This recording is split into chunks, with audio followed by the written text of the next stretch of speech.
Halo teman-teman semua, kenalin aku Septiani Ainun, mahasiswa jurusan Bimbingan dan Konseling dari IKIP Siliwangi.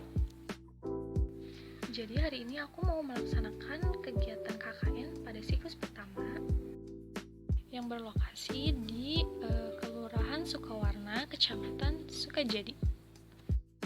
Nah, pada siklus pertama ini aku mau mewawancarai sebanyak 3 orang tua murid, yaitu seputar pendampingan pembelajaran di masa pandemi COVID-19.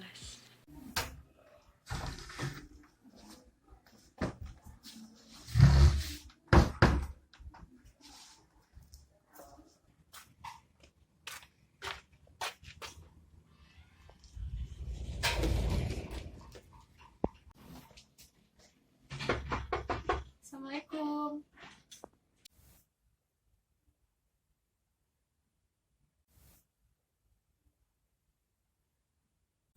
Kita kenalin, aku Septiani, mahasiswa jurusan Bimbingan Konseling dari IKIP Siliwangi. Jadi maaf mengganggu waktunya, maaf ngerepotin. Maksud datang ke sini tuh kayak mau wawancara aja seputar pembimbingan anak di pembelajaran daring gitu. Untuk menulis salah satu tugas KKN. Jadi pertama yang mau ditanyain kayak gimana sih sistem pembelajaran anak teteh gitu di sekolah yang pada saat pandemi saat ini gitu. Sekarang lo dari tergantung ke HP ya, dari daring, soalnya kan masih PPKM ya. Jadi masih ke sekolah juga cuma ngambil buku sama tugas aja gitu. Paling kalau ada tugas apa pemberitahuannya masih dari HP gitu. Seminggu sekali sih temunya sama guru, tapi itu juga belum rutin, cuma baru sekali. Itu gimana ya sistem belajarnya gitu, sama kayak di sekolah atau gimana gitu, atau ada pengurangan jadwal pembelajaran gitu? Oh, enggak sih, kalau kayaknya mah kalau dikurangi mah kayaknya enggak juga sih, sama aja jadwal pelajarannya juga kan tetap nggak dikurangi ya. Jadi kalau sekarang udah kelas 4 kan 3 pelajaran, nah 3 pelajaran itu semua dibahas hari itu juga, terus dikasih tugas juga sama tiga-tiganya. Cuman waktu pengumpulannya dia dibatas sampai jam 12 gitu. Jadi kalau tapi nggak tahu sih kalau lewat masih boleh atau enggak ya, belum pernah. Cuman di situnya memang kata gurunya wajib dikumpulkan sampai jam 12 gitu. Itu teh awalnya absennya itu dari jam setengah 8, cuman mulai belajarnya mah jam 8. Sistem pembelajaran kayak gimana sih yang dilakuin di sekolah anak teteh gitu? Oh, yang pastinya karena lagi musim pandemi sekarang, pasti kan sistemnya daring. Terus anak-anak juga kalaupun ada tatap muka pasti sangat ketat ya, pakai aturan protokol, masker dan sebagainya gitu. Ya alhamdulillahnya sih untuk sekarang kelas 2 kemarin tuh udah mulai ada tatap muka seminggu 3 kali.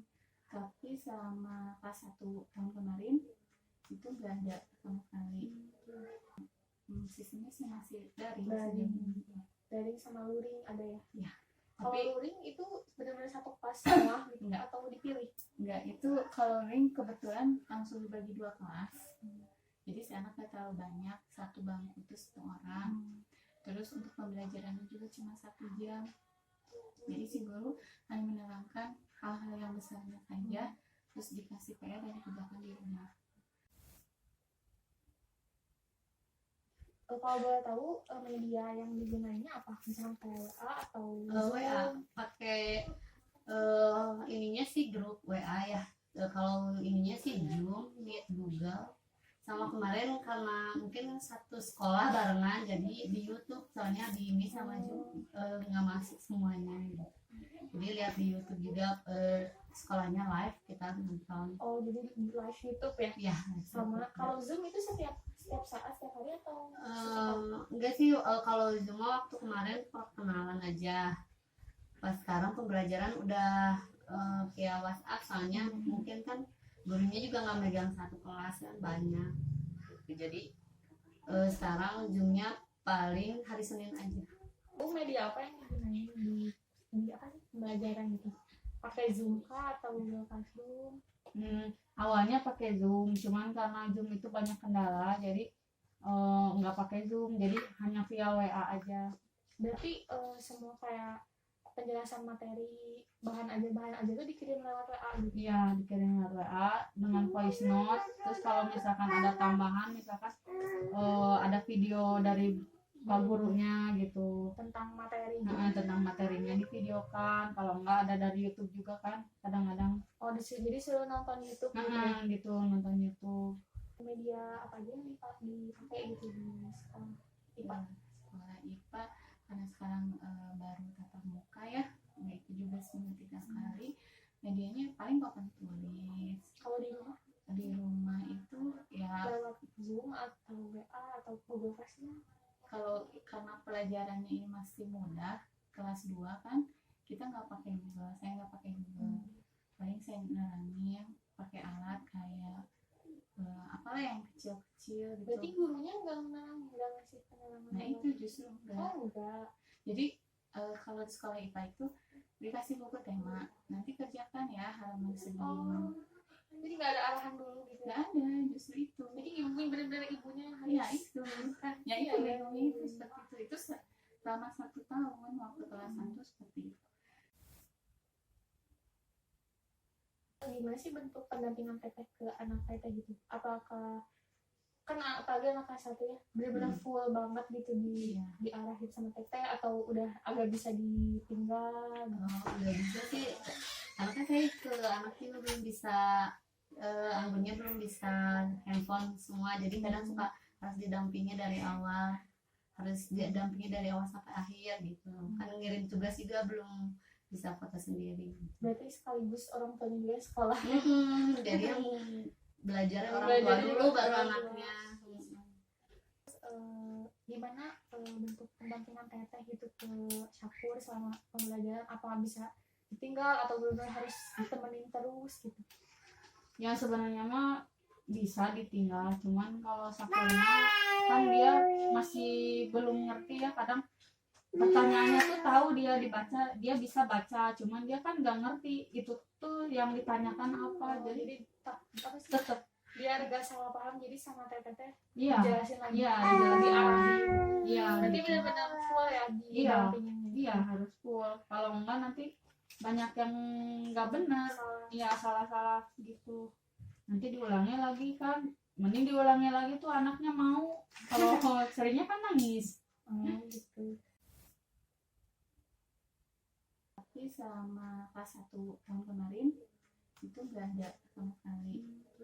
Ya sempat kesulitan ya kalau sistemnya daring gitu, jadi banyak kendala. Ke orang tuanya juga harus ekstra sabar. Ya sebenarnya si anak-anak juga kayak nggak terlalu semangat Oh ya iya. kalau daring, jadi lebih kayak banyak mainnya daripada fokus belajarnya gitu. Terus berhubung karena kita bukan basicnya mengajar, otomatis kan waktu kita ngajar juga istilahnya apa yang kita tahu, apa yang kita ngerti ya kita kasih ke anak gitu. Kadang-kadang kan si anak juga mungkin ya ada yang nggak pahamnya, sempat bingung gitu, nanya kayak gimana, terus proses belajarnya gimana, dan terkadang apa yang kita jelasin beda dengan penjelasan guru walaupun hasilnya sama. Selain kuota, hambatan apa yang teteh rasain di sistem pelajaran yang seperti ini? Agak repot sih kan kalau di rumah mah, saya mah anaknya 4 ya, jadi harus ngurus dulu yang lain Yang gitu. angkanya itu berapa aja? Yang lainnya 5 sama Masih 1 tahun, enggak, umurnya umurnya 5 5 tahun. tahun. Sama Berarti 1 tahun. TK ya? Mau Ya TK. udah TK. Berarti ya dulunya double ya. Nah itu double. Kendalanya sih kalau yang TK-nya kan sama-sama belajar juga, jadi berebut konsentrasinya. Apalagi kan dua-duanya harus didampingi lagi. Iya. Semua ya, belum ada yang Iya gitu. kebiasaan jelek apa yang sering Syafur lakuin gitu kalau misalkan pas pembelajaran dari apa susah bangun tidur atau dinanti-nanti ngerjain tugasnya atau apa? Yang pertama memang susah bangun tidur, dia kalau absen cuman absen aja, nanti langsung tidur lagi kadang-kadang gitu ya, udah absen tidur lagi, nanti baru mulai daringnya tuh dia ngerjainnya jam 10 gitu. Terus udah gitu udah lihat tugas juga nggak langsung ngerjain, ini dulu itu dulu, banyak iklan. Nah udah gitu udah agak lama, nah udah mepet nih waktu ke pengumpulan, dia baru mau ngerjain. Cuman itu juga kadang-kadang sambil ngeluh, susah, capek, dia bilang gitu. Tapi tetap sih ngerjain kalau untuk sekarang. Kalau yang kemarin-kemarin mah nggak dikerjain seminggu juga. Jadi sekarang udah mulai bisa beradaptasi lah sedikit-sedikit Iya, ya daripada iya, awal-awal. iya gitu. Kedepannya harapan apa yang teteh hasil gitu dari sistem pembelajaran? Kalau misalkan kan corona kita belum tahu ya akhirnya sampai kapan gitu. Terus harapannya gimana? Apakah berharap luring atau gimana? Ya berharapnya sih kalau ini masuk ya ke sekolah gitu ya. Kalau luring juga bagus sih gitu. Cuman ya berharapnya nggak tahu, saya juga sih masih bingung kan masih pertama masuk sekolah, jadi nggak tahu ke depannya gimana. Ya udah masih sabar ya. Masih sabar, masih seminggu baru seminggu. Jadi nggak tahu ke depannya apa kendalanya kayak gimana. Soalnya dari SD juga alhamdulillah guru-gurunya kalau ngasih arahan tugas atau apa menurut saya sih cukup jelas gitu, lengkap apa, jadi saya juga nggak merasa terkendala gimana gitu ya. Kalau mensulitan juga. Alhamdulillah nggak mensulitan. Kalau misalnya tugasnya kalau yang buat yang bekerja bisa sampai sore gitu, bisa sampai malam. Ya jadi gurunya juga fleksibel kan, mungkin mereka juga merasakan ya gitu. Apa harapan teteh ke depannya buat sistem pembelajaran gitu? Ya kalau bisa mah, misalkan sekarang memang sikonnya masih belum normal, ya nggak apa-apa sih daring. Cuman daring kalau bisa ya ada Zoom misalkan. Terus seminggu atau 2 kali atau sekali lah luring, biar anaknya nggak jenuh. Gitu aja sih kalau teteh mahnya pengennya mah.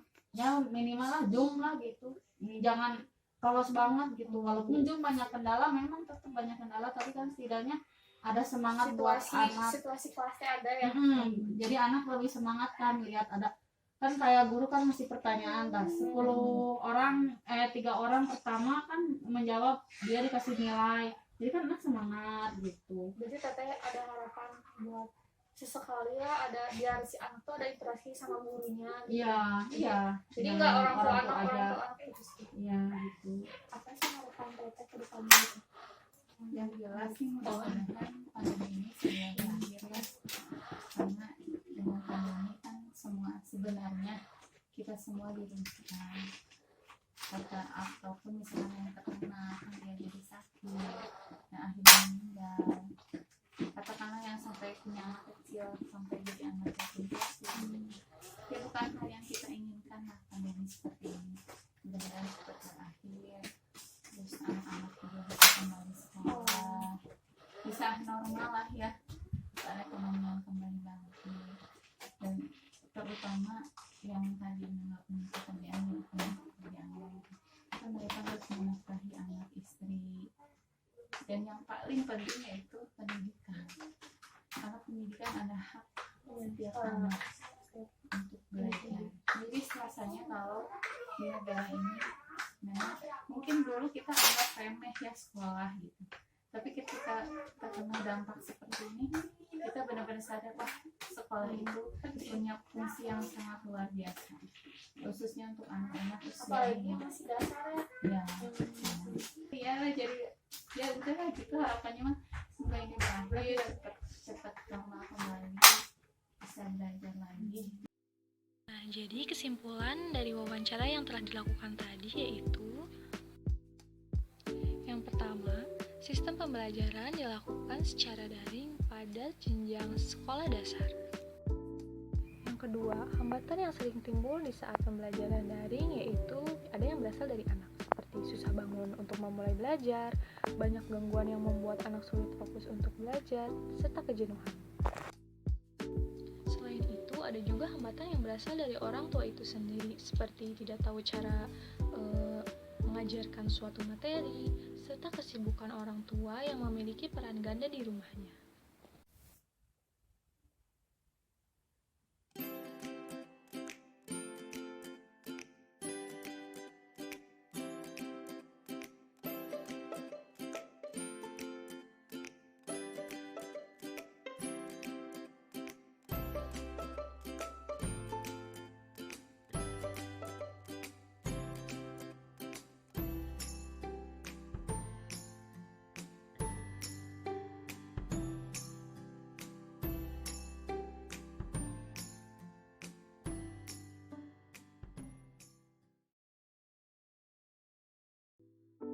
Nah teman-teman, itu dia kegiatan KKN aku pada siklus pertama ini. Jangan lupa ikutin terus kegiatan KKN aku di siklus berikutnya ya. Dadah!